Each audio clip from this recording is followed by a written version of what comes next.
Good morning, students. Welcome to the biology class. In our last session, we discussed about kingdom Monera, and today we are going to start with second kingdom, kingdom Protista. All the organisms belonging to this kingdom are unicellular, eukaryotic. And we know the various features of the eukaryotic cells, that they have all membrane bound cell organelles like mitochondria, chloroplast, endoplasmic reticulum and lysosomes. And the very important, the eukaryotic organisms, they have well developed nucleus, means the nuclear material is being covered by the membrane, surrounded by the membrane. So the kingdom Monera is the connecting link between the kingdom Monera and other kingdoms like fungi, plantae and animalia. So the mode of nutrition which is being shown by your kingdom Protista is photoautotrophs like plant, and that is saprotrophs and decomposers like fungi, and heterotrophs or the holozoic like the animals. So that's why they are interlinking, means they may have a mode of nutrition that is photoautotrophs, in which they can synthesize their own food. They depends upon the dead and decay matter like that of the fungi, and they intake the hollow food or the whole food and then digest them with the help of the various enzymes like the animals. So the kingdom Protista is being classified into protozoa. Then there is the Myrmexomycota, then Dinoflagellate, then Christophyta and Euglenophyta. So one by one we will discuss the features of these particular phylums or the classes, you can say. So the first phylum is your protozoa, include unicellular and holozoic organisms, whereas Myrmexomycota, they are saprotrophs and decomposers which depends upon the dead and decay matter, and they are also being known as your slime molds. And your third is Dinoflagellate, Christophyta and Euglenophyta. They are called as photosynthetic, means which can synthesize their own food. And most of the members, so where they occur, habitat, that is aquatic, they live in the water, and they are also being present in the moist and humid conditions. So the habitat or the occurrence is aquatic, in the moist and in the humid conditions. So first we are going to take your phylum, that is your Protista, and the phylum is divided into 4 classes depending upon the locomotory organs. So first is your Sarcodina. The locomotion is by the pseudopodia, which is being known as your false foot. Example is amoeba and entamoeba, and here you can see the diagram of the amoeba, which is of the irregular shape, having nucleus in the center, surrounded by the nuclear membrane, means that is your unicellular eukaryote, and they are having a pseudopodia. These are the various you can say the finger like projections coming out, and they helps in the locomotion of amoeba or entamoeba, and that is pseudopodia. The next is your, depending upon the locomotory organ, is flagellate. The locomotion is flagella, and the example is leishmania. Very important is the leishmania, and trichomas are there. Then there is a giardia, and you also heard the name of leishmania in your 10th class.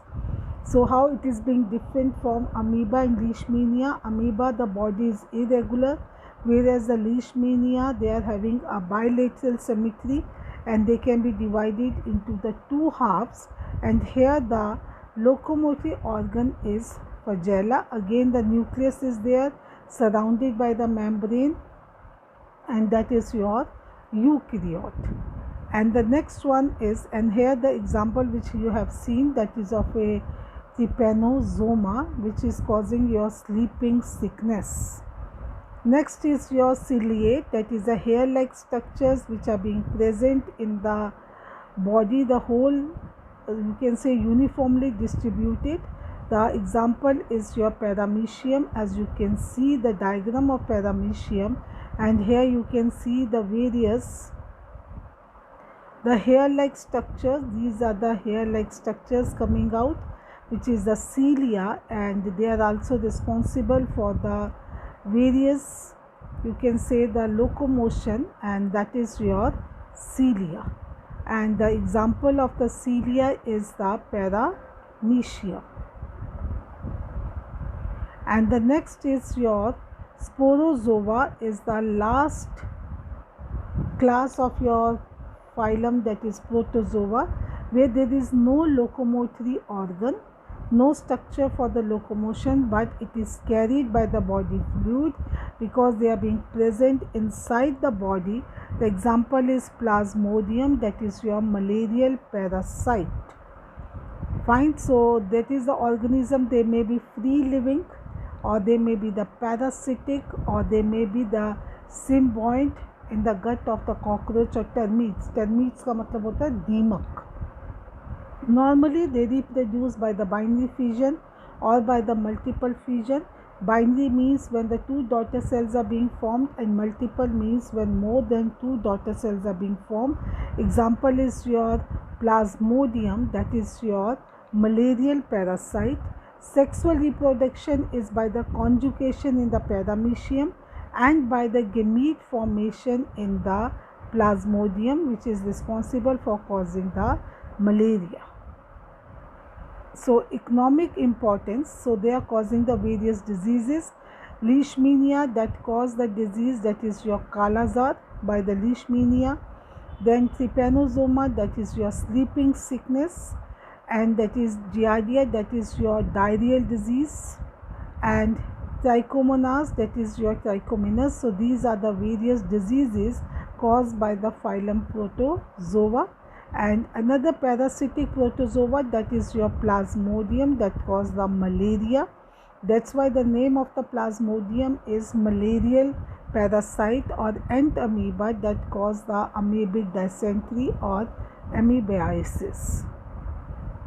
Your next phylum is Myxomycota. So the member of this phylum shows the features of the plant, that is the production of your spores which have a cell wall, and the animal, they are having the mode of nutrition and the somatic organization, means vegetative, and they are of two types, and they are commonly called as slime mold. Mold हम ज़्यादातर तब कहते हैं which cannot synthesize their own food. So acellular and cellular. So what is the difference between the acellular and the cellular? Acellular, that is the vegetative phase is diploid, and here the vegetative phase is haploid, that is multinucleate Plasmodium, and that is pseudoplasmodium like amoeba. Spores are formed after meiosis, means your reduction division, and that is formed by the mitosis because the vegetative phase is haploid and here the vegetative phase is diploid. So that's why that undergoes the reductional division and that undergoes the equational division. The zygote germinates involving the meiotic division, form the Plasmodium. This Plasmodium is different from the Plasmodium of protozoa. That is a scientific name written in the italics, and here that is a simple one. So the zygote germinates involving the meiosis and they form a pseudoplasmodium. So this is the difference between your acellular and the cellular slime molds. And the next phylum is your dinoflagellate. Dino matlab two flagellas. So for dino, that is unicellular, they are having a Cenozoic cell wall divide into the plates. So you can see the plates. So these are the various plates like structures by which the whole of the body is being divided and give the appearance like the armored appearance is there. So this is the groove coming out. This is one flagella and this one is your second. So that's why the name is given as your dinoflagellate. This is your second one. So there the feature is they have two flagella. One lies in the longitudinal direction whereas the other lies transversely. So one is longitudinal and another is transversely between the cell wall plates. Sexual reproduction is unknown and they cause the red tides in the ocean and it secretes a toxin that cause the fish molarity. मतलब इससे इतना ज़्यादा harmful substance निकलता है जिससे कि पानी की सारी एक्वेटिक लाइफ मर जाती है. ठीक है. So next is your phylum is Chrysophyta. Then the organism belonging to this phylum, they are known as the diatoms. That is known as your diatoms, which is also being known as the golden brown algae. So they both are the marine and the fresh water. Marine matlab namak wala pani, khara pani, salty water, and fresh water means which is without any salt, that is the river water, and constitute the major phytoplankton, that is phytoplankton, which is starting your food chain. They float on the surface of water bodies because of the storage lipids in them. That's why they are not going to be mixed or dissolved with them.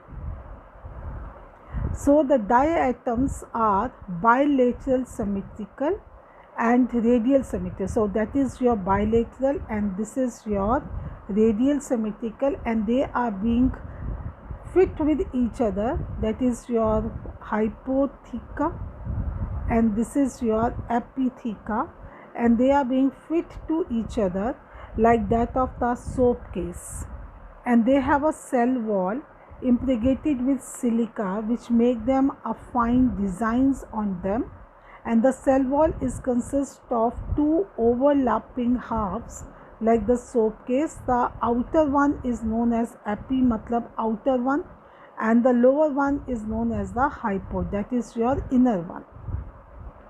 The cell wall is nearly indestructible, means they cannot be damaged.